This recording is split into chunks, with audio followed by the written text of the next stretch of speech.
Após um longo período de espera e intensas manifestações por todo o Brasil, finalmente saiu o relatório oficial das Forças Armadas referente a todo o acompanhamento que eles fizeram durante essas eleições. E por incrível que pareça, não demorou muito para o Ministério da Defesa virar público novamente e emitir um novo comunicado.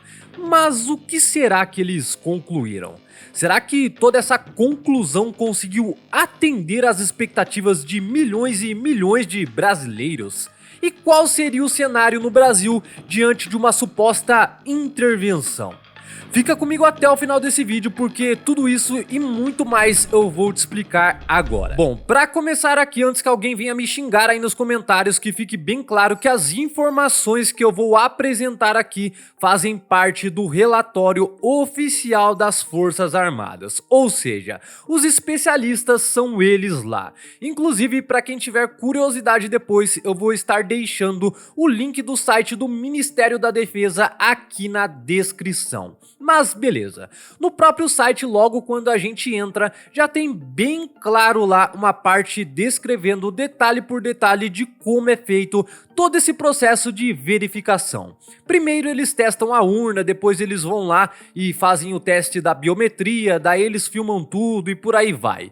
Esse é o processo que é feito hoje. Já um pouco mais abaixo a gente consegue analisar a proposta de aperfeiçoamento no teste de integridade apresentado pelas Forças Armadas, onde eles destacam duas etapas do processo. A etapa 2, que corresponde a um segundo teste da urna, e a etapa 6, que corresponde justamente à biometria. Lembrando que sempre ao final de todo o processo é obrigatório a comparação entre o resultado das cédulas e o boletim da urna. E ao total são 8 etapas que eles seguem para verificar a integridade dos equipamentos. Bom, agora vamos para a parte do relatório em si. Ao todo são 65 páginas de relatório, detalhando etapa por etapa de todo o processo. Dentro disso a gente tem todas as métricas que eles utilizaram, os cálculos de probabilidade, a porcentagem das pessoas que compareceram às sessões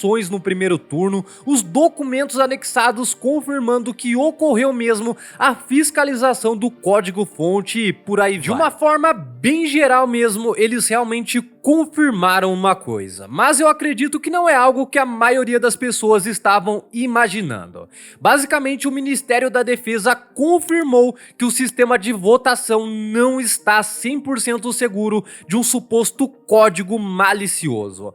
Porém, apesar disso, eles não constataram nada de anormal durante esse período de votação. Além disso, eles também alertaram que o acesso à rede durante a compilação do código-fonte pode representar um risco à segurança do processo. Ou seja, eles acompanharam todo o desenrolar dessa história, analisaram ponto a ponto e chegaram à conclusão de que não houve nenhum contratempo, digamos assim, nos resultados. Apenas pontuaram dois problemas que podem interferir na segurança futuramente. Sendo assim, provavelmente muito em breve eles vão corrigir esses dois problemas apresentados aí dentro desse relatório oficial das Forças Armadas. Eu sei que para muitos isso pode ter sido um banho de água fria, mas sendo bem sincero com você, eu já imaginava que iria acontecer algo desse tipo. Porém, apesar de tudo isso, o Ministério da Defesa veio novamente a público através de uma nota oficial emitir um comunicado que para alguns ainda deixou uma pequena porta de esperança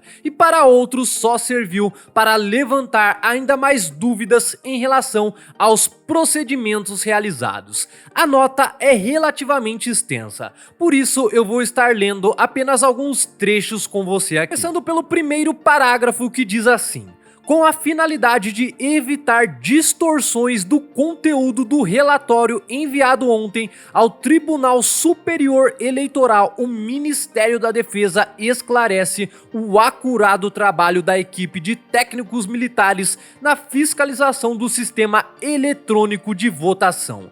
Embora não tenha apontado, também não excluiu a possibilidade da existência de fraude ou inconsistência nas urnas eletrônicas eletrônicas no processo eleitoral de 2022. Ademais, o relatório indicou importantes aspectos que demandam esclarecimento. E logo em seguida vem uma série de pontos que eles destacaram lá, como por exemplo, houve possível risco à segurança na geração dos programas das urnas eletrônicas devido à ocorrência de acesso dos computadores à rede do TSE durante a compilação do código-fonte. Além disso, houve restrições ao acesso adequado dos técnicos ao código-fonte e às bibliotecas de software desenvolvidas por terceiros, inviabilizando o complexo entendimento da execução do código, que abrange mais de 17 milhões de linhas de programação. E no final do comunicado, eles disseram o seguinte: por fim, o Ministério da Defesa reafirma o compromisso permanente da pasta e das Forças Armadas com o povo brasileiro, a democracia, a liberdade, a defesa da pátria e a garantia dos poderes constitucionais da lei e da ordem. Lembrando que essa é a nota oficial do Ministério da Defesa que se encontra no site oficial do governo. Para quem quiser estar vendo tanto o relatório como a nota completa, eu vou estar deixando o link aqui na descrição. E a grande questão que fica agora é: o que aconteceria se porventura ocorresse algum tipo de intervenção aqui no Brasil? Bom, de cara eu já quero falar que as coisas não seriam exatamente como as pessoas imaginam por aí.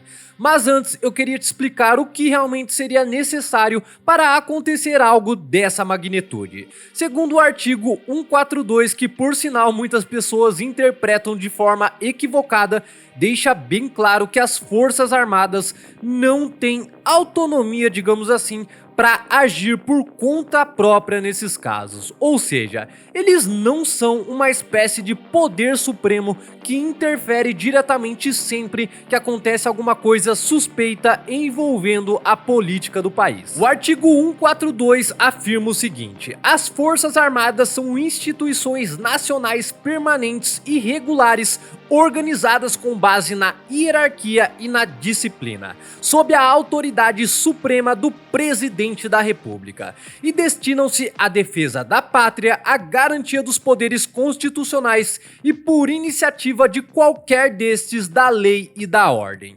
Ou seja, a Constituição não prevê que as Forças Armadas possam ser usadas para rejeitar o resultado da eleição como prerrogativa de um golpe, nem atuar sem autorização dos poderes.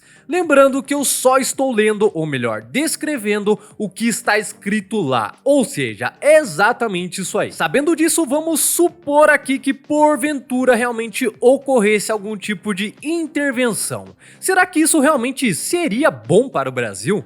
Será que isso iria ajudar ou atrapalhar ainda mais? Nesses casos é praticamente impossível prever ao certo o que poderia acontecer ou não, mas alguma noção dá pra gente ter aqui. Começando pela lei marcial, que com toda certeza seria imposta.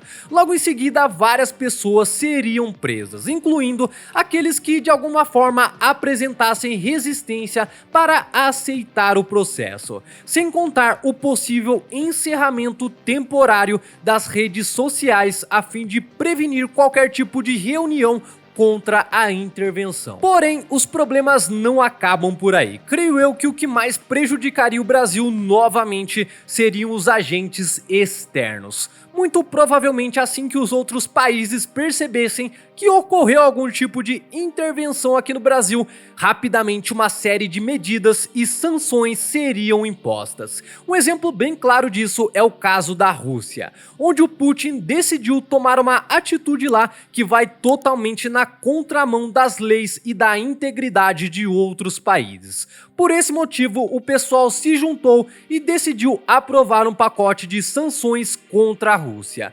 O problema é que tudo indica que o Vladimir Putin já estava se preparando para isso há um bom tempo. E mesmo assim, eles não deixaram de sentir o forte impacto das sanções. Agora, imagina só se de uma hora para outra acontecesse algo dessa proporção com a gente aqui do Brasil, sem ao menos algum tipo de preparação prévia. Bom, eu não sei pra você, mas eu acredito que seria um caos total. Embora hoje a gente consiga produzir uma gigantesca quantidade de alimentos e muitas outras coisas, mesmo assim esse impacto seria muito forte para a economia do nosso país, já que uma boa parte do que é produzido aqui é diretamente exportado para países aliados, né? Ou seja, após muito refletir, eu cheguei à conclusão de que um evento dessa proporção, como por exemplo algum tipo de intervenção, mais prejudicaria do que beneficiaria o Brasil. É fato que já temos uma série de problemas para resolver aqui. Porém, creio eu que essa não seja a melhor alternativa ou até mesmo a melhor saída no momento. Durante esse período é muito bom a gente parar, pensar, ficar calmo e só então decidir qual caminho é o mais correto. Lembrando que daqui até janeiro tem bastante coisa para acontecer ainda. E tanto as opiniões como as percepções podem mudar drasticamente. E para quem ainda não viu, eu já fiz um vídeo aqui no canal falando sobre a posição do Brasil diante a esse cenário global. As peças já estão sendo posicionadas e o tabuleiro já está sendo montado. Para você conferir tudo isso e muito mais, é só clicar no vídeo que está aparecendo na tela aí para você. Eu vou ficando por aqui, um forte abraço e logo logo a gente se vê novamente.